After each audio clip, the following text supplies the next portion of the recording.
So hello. मी अशीच बसल्या बसल्या इंस्टाग्राम वगैरे ना स्क्रोल करत असते. सध्या भरतीचं खूप काही बघायला येतं, पोलीस भरती चालू आहेत तर सारखे त्याचे व्हिडिओज वगैरे येतात. तर मी बघते, मला आवडतं, कारण माझं पण कुठेतरी स्वप्न होतं की पोलीस पोलीस बनायचं वगैरे. एकदा तरी मला ते ट्राय करायची होती, पोलीस भरती कशी असते, काय असते ते सगळं. पण मला नाही जमलं, मी नाही करू शकली काही कारणास्तव. सो आज मी ना इंस्टाग्राम स्क्रोल करत होती, तर मला एक न्यूज आली, पोलीस भरतीशी रिलेटेड होती. एक मुलगी होती, 26 वर्षीय, डोंबिवलीमध्ये ती राहत होती. तिने ना आत्महत्या केली. ती जवळपास मला वाटतं 4-5 वर्षापासून ना पोलीस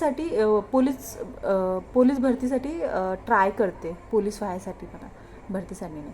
सो ती ना सारखी ट्राय करते. तर ती मला वाटते काहीतरी प्रत्येक वेळी 2-3 मार्कांनी या कधी कधी 8 मार्कांनी अशी निघून जाते. सो ती पास नाही होत आणि ती प्रत्येक वेळी त्या याच्यामध्ये फेल होत जाते. सो तिने, मला वाटतं तिला डिप्रेशन वगैरे झालं असेल, तर तिने स्वतःचं आयुष्य संपवलं. तिने गळफास वगैरे घेतला. आणि मला एक वाईट सवय आहे की मी कमेंट्स खूप वाचते, काही पण असो. मी जर कुठलाही व्हिडिओ बघेल ना, सो मी व्हिडिओ कमी आणि त्या व्हिडिओ खालचे कमेंट्स भरपूर वाचते. मला आदत आहे ही. आणि मी खूप बारीकेने खूप म्हणजे त्या कमेंट्समध्ये जेही बोललं जातं ना, ते मत मला खूप इफेक्ट होतात माझ्यावरती त्या मतांचा. सो तसंच त्या मुलीचा मी म्हणजे ती जी बातमी बघितली त्याच्याखाली मी कमेंट्स वगैरे ओपन केले आणि वाचायला सुरुवात केली. सो बऱ्यापैकी मुलांची एकच कमेंट्स होती, जी जी मला थोडी असं वाटलं की सगळेच जण सारखाच विचार करतात. सो बरेच जण हेच बोलत होते त्या मुलीला की हिला काय गरज होती मरायची, ही पोरगी आहे, ही झाली, सक्सेस झाली तरी ठीक, नाही झाली तरी ठीक. किती लोक बसले जे ज्या बिनकामाच्या मुली आहेत त्यांच्याशी लग्न करायला वगैरे. सो आणि काही काहींनी असं असं कमेंट्स टाकलेत की अरे पागल, काय करायचं, फेल झाली तर फेल झाली. म्हणजे चांगले पण होते आणि वाईट पण होते. आणि काही लोकांचं असं होतं की फेल करायचं काय होतं यार तुला, लग्नच करणार होती ना, लागल्यावरही करणार होती, न लागल्यावरही करणार होती, सो एवढं काय आहे.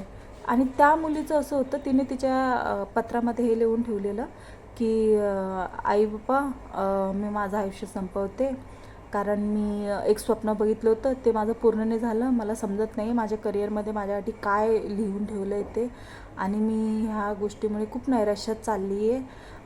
मी तुमच्यासाठी काहीतरी स्वप्न बघितले होते की मी तुमच्यासाठी काहीतरी करणार असं, पण मला नाही वाटत आहे की ते पुरे होऊ शकतील, असं तिने त्या पत्रामध्ये लिहिलं आणि गळफास घेतला. सो मला असं, म्हणजे तुम्ही बोलाल की यात विचार करण्यासारखं काय, नॉर्मल गोष्ट आहे, पण मला असं वाटते की मुलींना किती टेक इट फॉर ग्रांटेड घेतात सगळेजण, की यांनी काम केलं तरी ठीक, नाही केलं तरी ठीक. अरे तुम्हाला काय माहिती आहे, पोरीने काम केलं तरी ठीक, नाही केलं तरी ठीक. पोरींचे प्रॉब्लेम्स पोरींनाच माहिती असतात, लग्नाच्या आधीचे पण आणि लग्नानंतरचे पण. काही पोरी खुलून बोलतात, काही पोरी खुलून बोलत नाही. आणि तिचं स्वप्न नव्हतं की लग्न करायचं किंवा नोकरीवर लागलं तर लग्नच करणार होती म्हणून. तिचे स्वप्न तिच्या आईवडिलांसाठी होते. ती जास्त तर जर त्रासात किंवा दुखात असेल, डिप्रेशनमध्ये, तर ती या गोष्टीसाठी गेली असेल, यार आपण 4-5 वर्षापासून ट्राय करतो, आपलं जमत नाही आहे आणि आपली स्वप्न आहेत आपल्या आईवडिलांसाठी काहीतरी करायची. तिने खास मेन्शन केलं की तिने तिच्या आईवडिलांसाठी काही, तिने बाकी काहीच लिहिलेलं नाही. आणि असतात यार पोरींचे, बऱ्याच पोरींचे स्वप्न असतात आपल्या आईवडिलांसाठी खूप काही काही करायचं. माझं पण आहे माझ्या आईवडिलांसाठी, आणि माझ्या ज्या बहिणी आहेत त्यांचं पण आहे त्यांच्या म्हणजे माझ्या आईवडिलांसाठी. सो भरपूर असतात.